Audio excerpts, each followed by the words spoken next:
get everyone to mute their cell phones, please? Well, we'll start the meeting when these guys quit talking.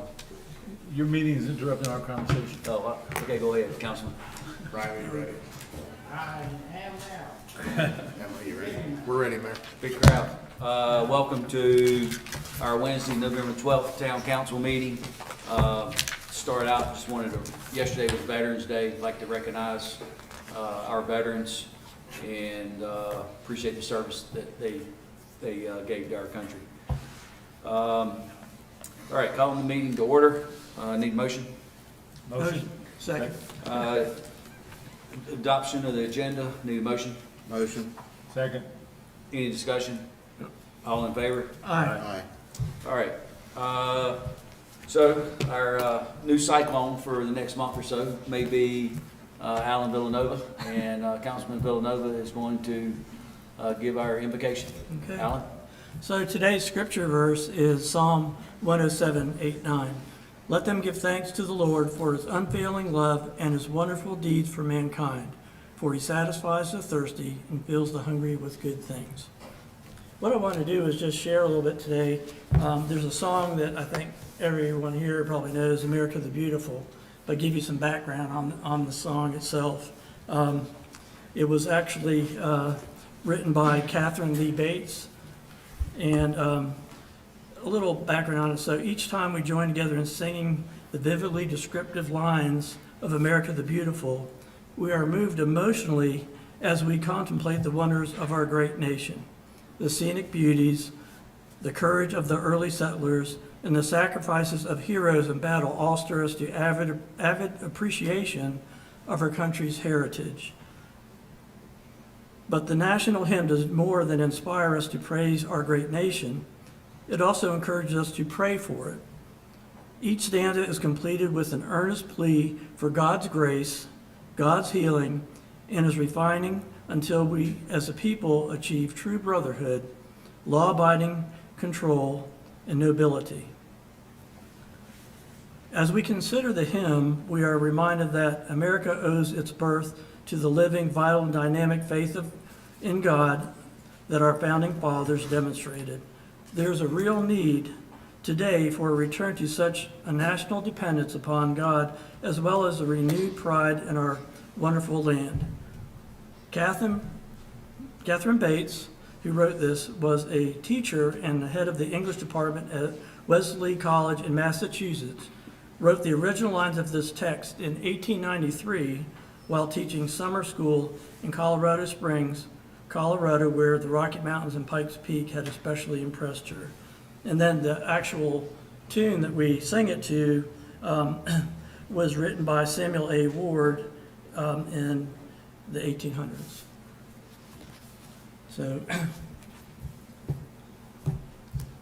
So as we go into, we're going to be coming up on Thanksgiving shortly, and just wanted to, we'll be meeting with family and friends, and some of us will probably even be meeting with strangers during that period of time.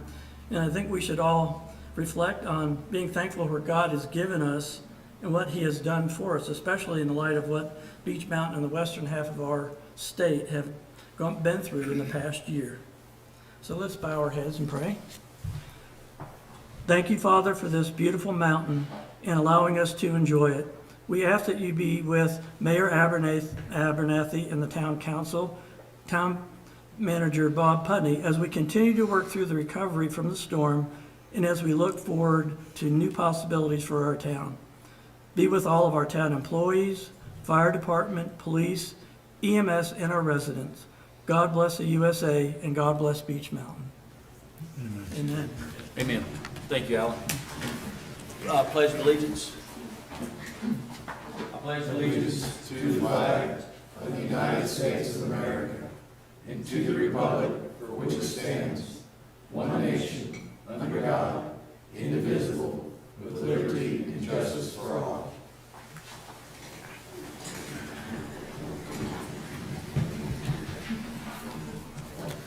So there's no one signed up for public comment. So there will be no public comment today. No one signed up. The consent agenda. Need a motion? Motion. Second. Second. Any discussion? All in Yeah, favor? the only discussion I've got is, I didn't realize the elderly get tax relief in the town. I don't, do you? Well, I'm old, you know. No. No, I'm older than you. Oh, that's true. All in favor? Aye. Very good. Old business, item 7.1, this is a public hearing on proposed solid waste franchise agreement. I need a motion to approve. Mayor, what we'd like you to do is consider postponement of I'm this sorry, postponing it. to December 9th. Yes, sir. The purpose is, we're not prepared, the document for public hearing has not been finalized yet. We're still negotiating with the current franchise holder, so we'd like you to consider postponing it to December 9th. Correct, sorry, I was looking at the wrong line item. You guys have any questions? Yeah, I mean, I know you had a meeting with Republic.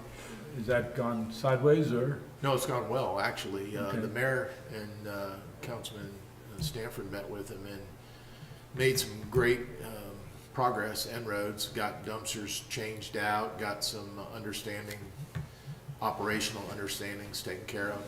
The issue that before you tonight is we're trying to amend the solid waste franchise ordinance. You asked us back in the summertime to add some more enforcement abilities to it. That has been done. What hasn't occurred is gotten the feedback from the current franchisee holder. So I didn't think it'd be good to have a public hearing on a document that We don't have. will be changed. Yeah. So we'll produce that document hopefully in December for the December meeting. We'll postpone the public hearing so you don't have to cancel it and re-advertise and move forward with it.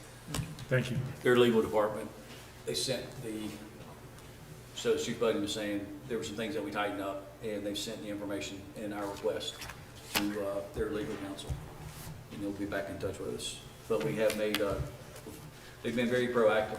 Good. They've met with all of the condo associations. They have contact information. The HOA has the contacts for who they need to reach out to if they have any questions. So there'll be one point person that they'll go to. So, any questions on postponing this? All in favor? Aye. Very good.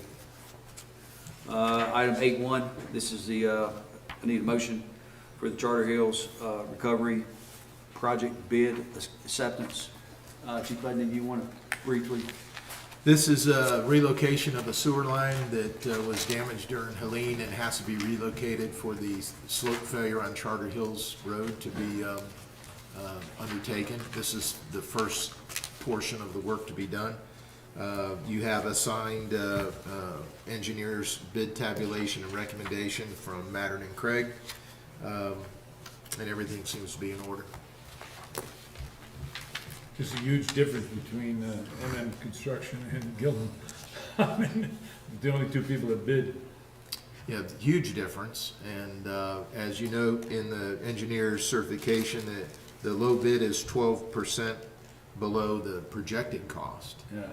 So, but Gillum Construction is a local contractor, Licensed. licensed, they've done work here before. They had the opportunity to pull the bid, because, and they did not. So it's a legitimate, low bid, meets all the requirements of the bidding documents. Gilman Construction is also part of the recovery effort during the storm and filling the ditches. They put 2 trucks into it and worked alongside of RC. I didn't know They're that. good people. Yeah. I've heard nothing but good compliments about them. Anyone have any questions? All in favor? Aye. Opposed, same sign. Boy, it's a quick meeting. Wait till next month when Art's not here. It's gonna be even quicker. It's gonna be a long meeting. Okay.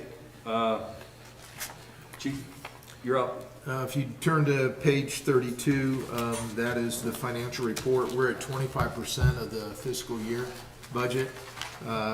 Expenditures on the general fund are at 17%, so we're feeling really good there. Again, that is because we're not spending money because we still don't have a good handle. We have a better handle, but not a good handle on our FEMA reimbursement. So we're trying to conserve funds and keep the fund balance as high as we possibly can to handle any surprises and contingencies from the FEMA folks. The utility fund, again, is at 20% of expenditures, 25% of the budget, and you'll notice that sanitation is well over that 25%, it's sitting at 44. That was because of the last month decision by the town council to use fund balance in the sanitation for a capital expenditure. If you recall, we were saving money actually by using fund balance, but it reflects in your monthly report. Any questions on the financial report that I can answer?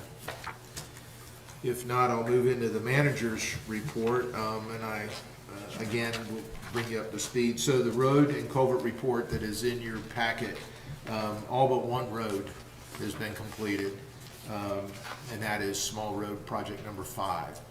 That will be completed here in the next week.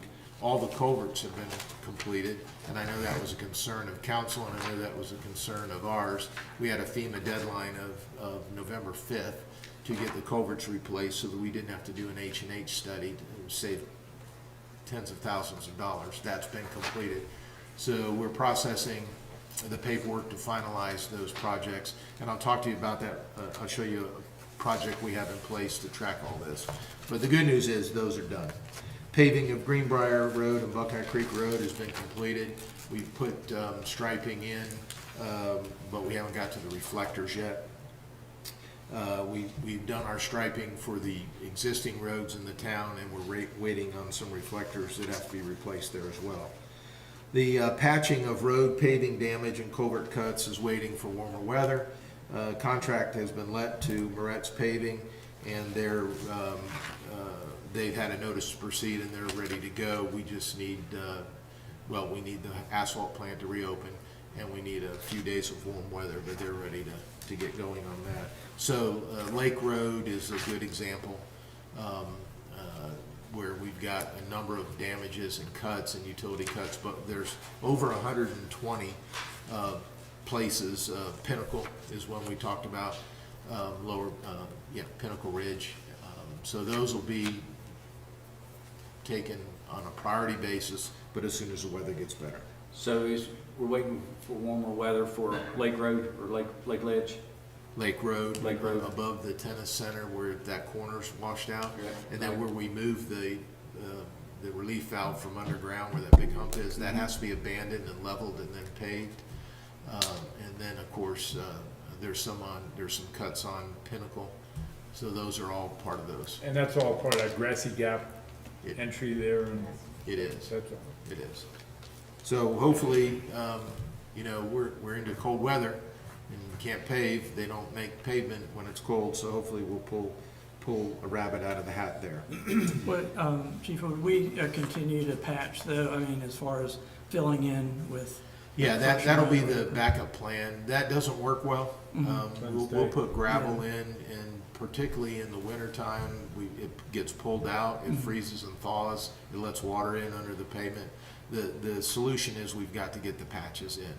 Those areas that can't be patched, we'll have to keep maintenance on them and fill them, but that's really not an answer. Okay.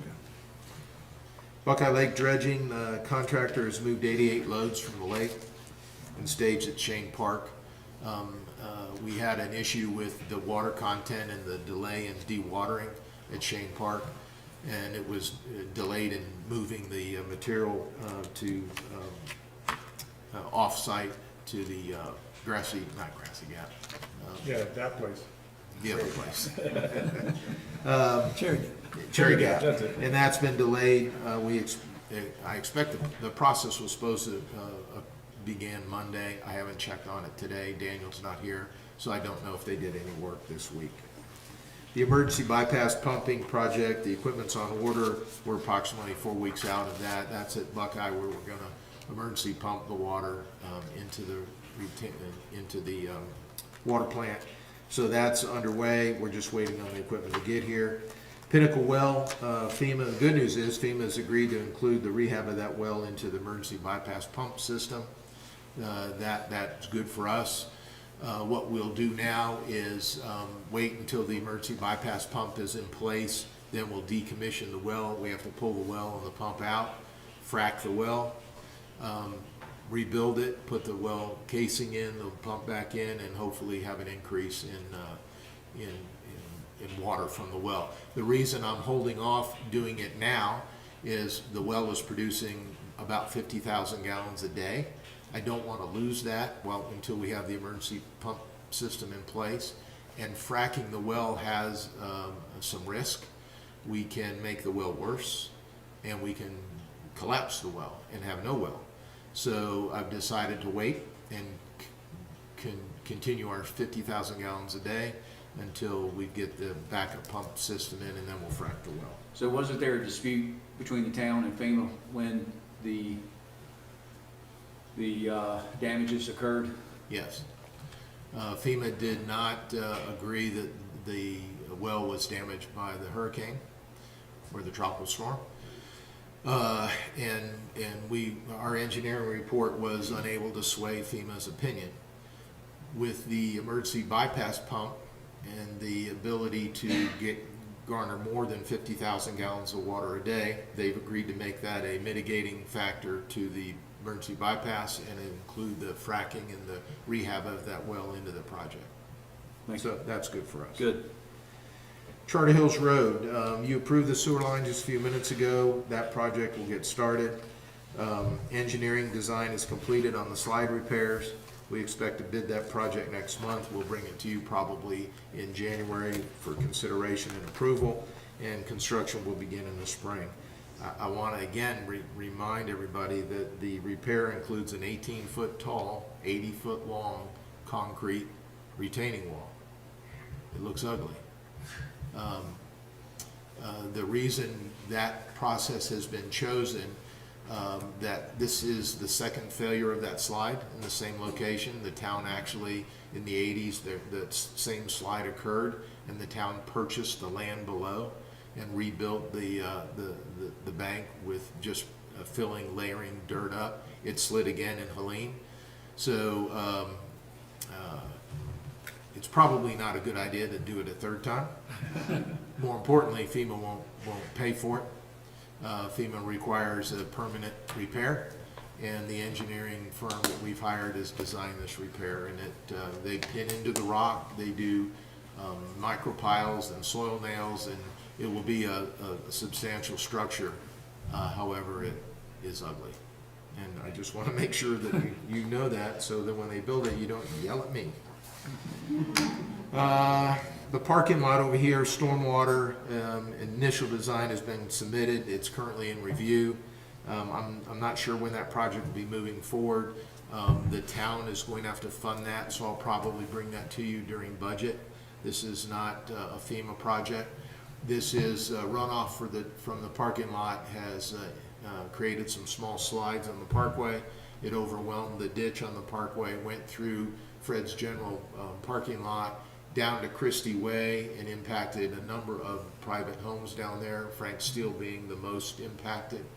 So we've got a design underway to make repairs. However, I don't have funding, so we'll talk about that at budget time, but just want to bring you up to date on that. Lake Coffee, so that there's two paths here. The original funding for Lake Coffee was actually using COVID funds, and they had funded phase one, if you recall, $2 million. Phase two was going to be funded. Federal government has run out, they spent the money somewhere else, and they're telling us they don't have money for phase two. The good news is that now, because of the problem at Buckeye, FEMA is considering tying the Lake Coffee project into Helene to solve the Buckeye problem. That's great news, because there's substantial funding available, the federal government, for Helene. And if we can tap into that to fund the Lake Coffee project, that'll be a big win for that project. It hasn't been done, but just today they acknowledged that the two kind of go hand in hand, and they were coming up with some solutions to try and fund that. So that's good news. On the coffee, weren't we supposed to go out, have final engineering done at this time? It's done. It is done? We're But done. We're holding back because of, Yeah, Done well, some I decided not to bid it because most bids with contractors are good for 60 to 90 days. We don't have funding. And so we could do that. It's substantial cost to bid that project. It's probably going to be in the $40 million range. Most contractors aren't going to bid it unless I've got funding. So we're just kind of holding off. We've got engineering. It's going through final state review. Design is 98%, so we're ready to go there. You need to know the town is working with the resort on a problem with the snow line from the Lake Santis to Snow Lake. There appears to be a restriction in that line. It appears to be related possibly to some construction we did at Greenbrier and rebuilding that intersection. It's all preliminary at this point, but I wanted you to know that I met with or spoke to Mr. Costin today. We've agreed to expedite that, move forward quickly. I haven't finalized this with him, but basically the resort, because it's their line, will go find the problem, dig it up, make the repairs, and then we'll decide who's the responsible party and who pays for that. The only issue that really gives me heartburn is we just repaved the intersection. And now we gotta dig it up. But we're working on that. You need to know about it. I know, the mayor and Councilman Stanford are involved with the resort and need to be aware of that. So, go ahead, you, will an engineer be responsible for letting the town and the resort know where the issue, how the issue was created? No, probably, well, I don't know. We don't know where the issue is. We know where the line runs. We know there's a restriction.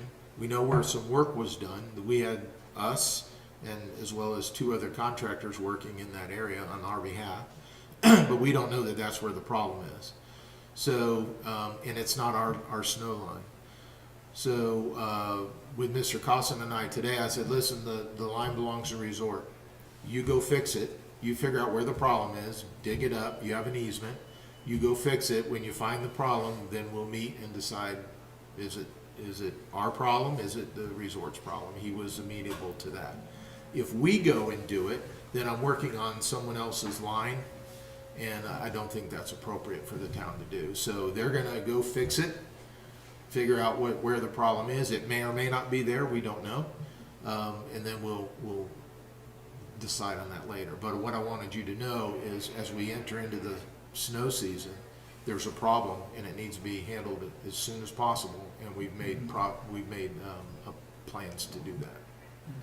Okay. we had at one time a grant to replace the culverts and all that in that intersection. We do, we still do. Is that, I know Helene threw everything. No, actually, that's the plan to put in a box culvert Right, or a span bridge. FEMA's arguing with us on which they want to pay for. And that will be done, and those 2 culverts will be pulled out. What we can't do is wait, because of this situation, we can't wait for that project to be underway. What we need to do is get the resort snow line up to speed. right. Okay, thank you. And I'll keep you up to speed on that. Want to let you know, Police Chief Miller's swearing-in ceremony is this Friday at 2 o'clock here in the council chambers. So if council would like to attend and see him be sworn in and wish him well, that'd be great. Reminder of the Christmas parade, no place like Beech Mountain at Christmas time is the theme. It's the 23rd of December. Snow, sleet, or shine, doesn't matter. There's a new route, it's up at the top of the mountain, and see Parks and Rec for details. And the last thing I've got, if I could just have, maybe 5 minutes of your time, Mayor, I wanted to show the council what we are doing to track all the FEMA projects. So Steve Smith and Haggerty, financial folks, have put this tool together for us. It's really not for we don't publish it. It's updated daily. But basically, it's a place where we can go and quickly see where we stand, not only in a broader scale, as you see here, but in a granular position. The reason I want to show it to you is I want you to be aware and hopefully happy that we're tracking every dollar in every project. And every project means every culvert, every gravel road, every ditch, anything that has a project. We have 33 of them obligated so far, as you see. There are more projects out there that haven't been obligated, but this will change every time FEMA obligates a project. We have $18.1 million obligated from FEMA, and as I told you last month, FEMA obligates money but doesn't necessarily pay the money. Our expenses is what we spend in our what we call overhead. Is this something I need to know about? Fire call. Well, I figured that when they ran out the door, but then the mayor's phone went off, and that's not good. I turn it off. We've got pending reimbursement of that 18 million of 4.9, and we've received 5.1 million. So this is a much higher level, if you will, view. So then we do it in a graph form because I like graphs. Steve likes numbers on spreadsheets. I do graphs. So this basically lets me know the green is good. That's money we've received. The blue is what's been committed, and the orange is what's in contention. So you previously had all this on a spreadsheet, didn't you? We did, and it was very difficult to find quickly. That's not me, that's you guys. So we can go into projects. As you saw before, there were 33 projects. These are the 33 projects, and they are tracked by the FEMA project number. This one at the top, Beach Mountain Small Roads Project number 3. How it's calculated, what is the FEMA share, what is the state share. I'll get over there. Best available cost, the federal share cost, what's been obligated in the larger project, more importantly, what's been paid, and what is still owed to us. So, and I could go, this gets really granular and gets into details. What I want you to know is that this is updated with every invoice, with every check, with every payment, whether it's a receipt that comes in or expenditure, so that all of our team, and Steve Smith handles this for me, but all of our team, including Haggerty, Mattern and Craig, FEMA has access to this as well, and myself, we can track every dollar. As you know, it gets a little bit more complicated because not only do we have FEMA money coming in, which is the big pot of money that we draw from, we have the state share. Now the state is 10%. We also have the loans that you approve us to take. We have interest-free loans through DEQ, which are limited in what we can spend them on, through the treasurer, the state treasurer, which was cash that they gave to the town, as well as the, you asked about the grant for the box culvert from the Golden Leaf firm group. Those funds are all not commingled, have to be kept separate. We have to account for where each one of those goes. But that Golden Leaf project has now been integrated into the system because FEMA is going to pay the difference. And if you recall, with the Golden Leaf Fund, we had about a 20% share that we had to pay because that intersection was damaged. FEMA by right would reimburse us to replace the entire intersection. They're happy that we have a Golden Leaf grant to pay 80% of the cost. The 20% is going to be picked up by FEMA. So any questions on this, any day of the week, you can walk in and see Steve, or come see me, and we'll walk across the hall and see Steve. But I just wanted you to have maybe a more comfortable feeling, because we talk about millions of dollars every month going through this town, and it is a Herculean task to account for every one of those dollars to make sure, A, it's going to the right place, B, it's being accounted for, and a lot of it we have to pay it back because of these cash-free loans. So I wanted to just briefly show you what they put together and I'll take any questions. I don't expect you to know how it works today, but anytime you want to stop in. I mean, this should, I mean, you know, I'm got this big fear of this 5 years from now being audited. Yep. This should help. Oh, absolutely. This is gonna be a great tool for when that happens. Yeah. So as each one of these projects, FEMA required, if you recall, way back in the beginning, FEMA required a damage inspection and damage assessment. And they sent an inspector out, and the inspector took pictures, GPS locations, wrote up a scope of what the damage was. Every one of those is incorporated into this program.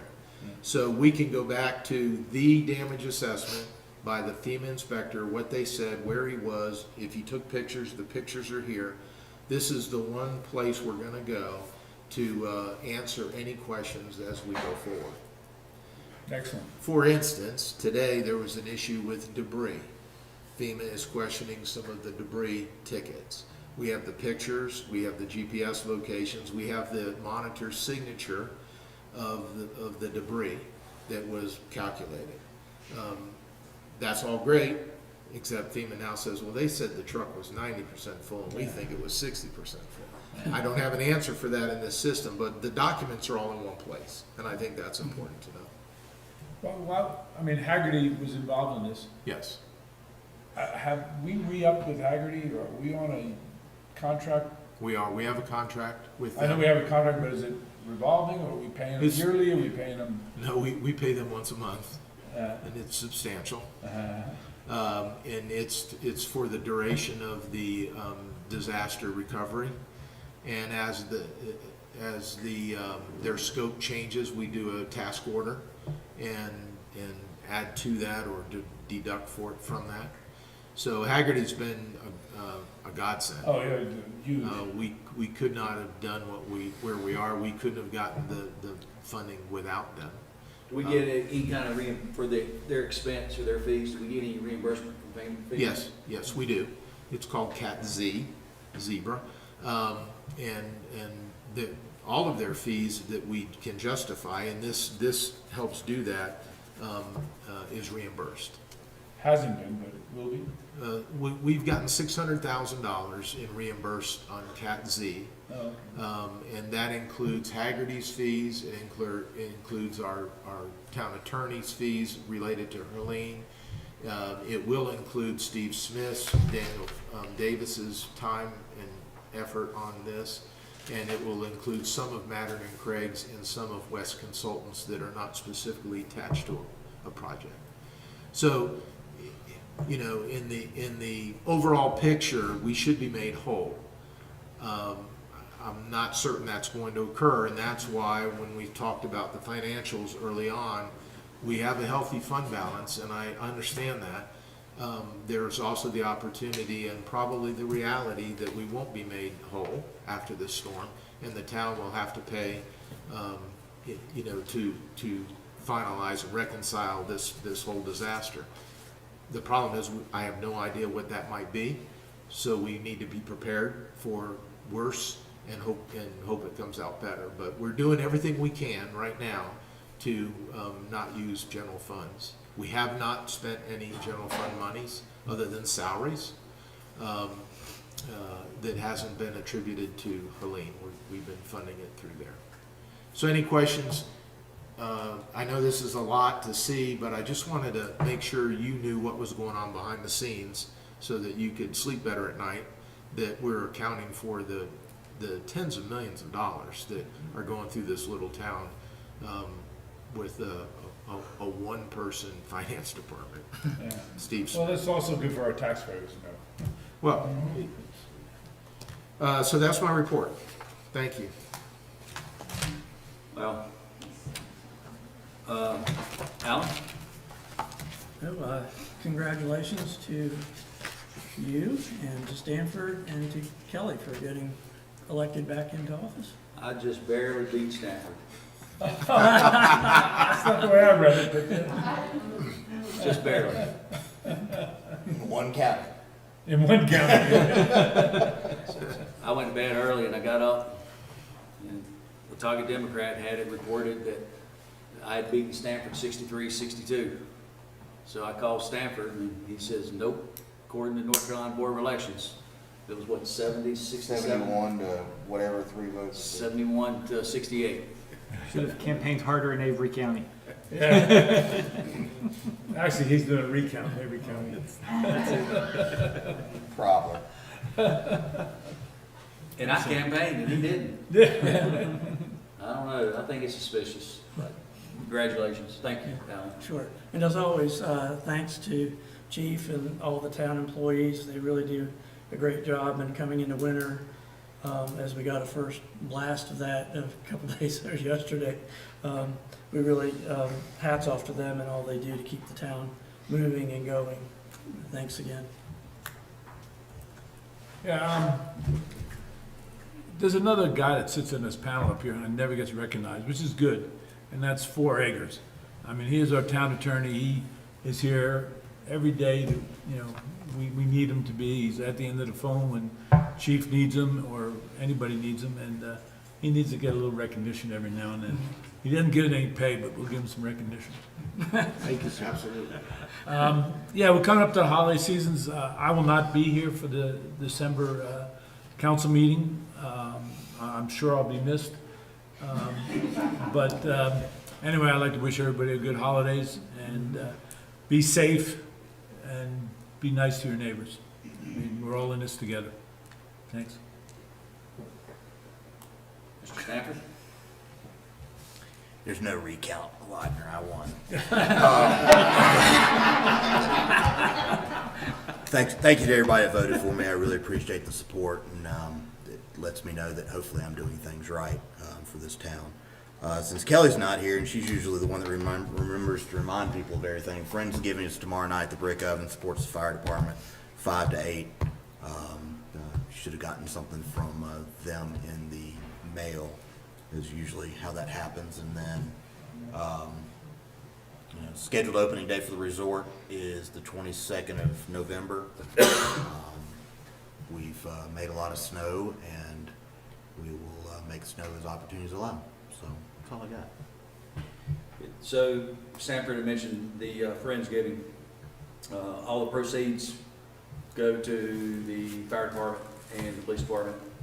And just make sure that you, when you go in and order, that you tip the cashier or tip the employees. So have any of you guys seen the sign, the new sign that says use lower gear when you're going down the mountain? Which? Use lower gear. Oh, it's been there forever. No, it hasn't. It's been there forever. Chief Bundy? No, it hasn't. Oh, you got a new one? You have me put it there. Yeah. Yeah, I just want to see how observant you guys are. Wait, there hasn't been a sign there for years? It's been, there's There been were- one. Well, there wasn't an official DOT sign, which is now on the proper side of the road. It's got the grade that says use lower gear. Yeah. What was there was a little wooden sign on the other side of the road that Yes. said something like, be nice to your car and use a lower gear. Yeah, that's one I recall. Now we have a DOT approved one? Yeah. Yep, I'm glad you got something done there. at the mayor's direction. As Stanford said, ski resorts open up, scheduled to open up November 22nd. Excited about the upcoming ski season. Also, I left here early Monday morning, and it was nice that DOT had the roads paved. It was all blacktop, so I think a few years ago, we didn't have the relationship with DOT that we have today. So they've been very proactive, and actually I sent Michael with the DOT, I sent him an email Monday afternoon, and I meant to copy you, just thanking them for being proactive and getting on the parkway in the manner that they did. Also, and I did call the guy from Elk River to discuss this. I've got a meeting Friday with the president of the HOA for Elk River, and they're considering opening up the airport to the public. You may have to pay a permit, or you may, if you only use it once, maybe a fee to fly in.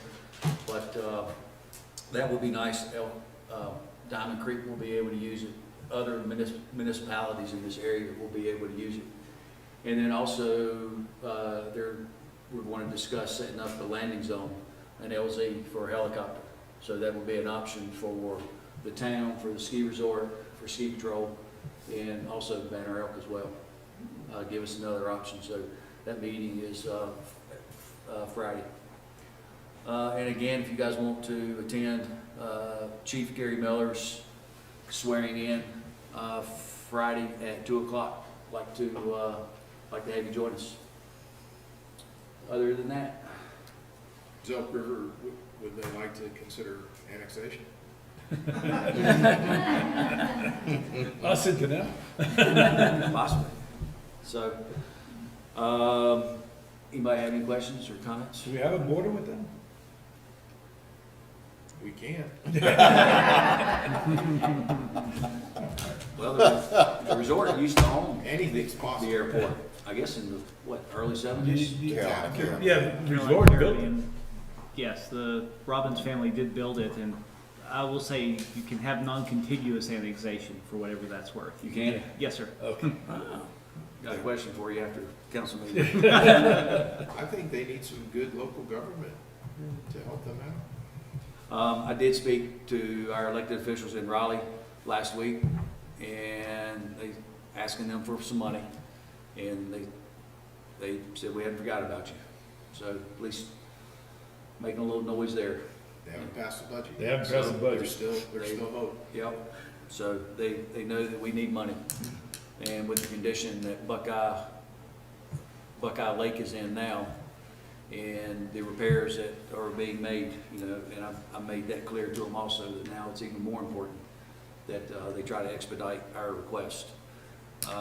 Buckeye Creek Road looks really nice. Who paid that? Moretz? Moretz. Yeah, they did a nice job. So, other than that, guys, have any questions? Alrighty, this meeting's adjourned. Thank you for attending. Thank you. Thank you. Emily, thank you. So 4? Yes.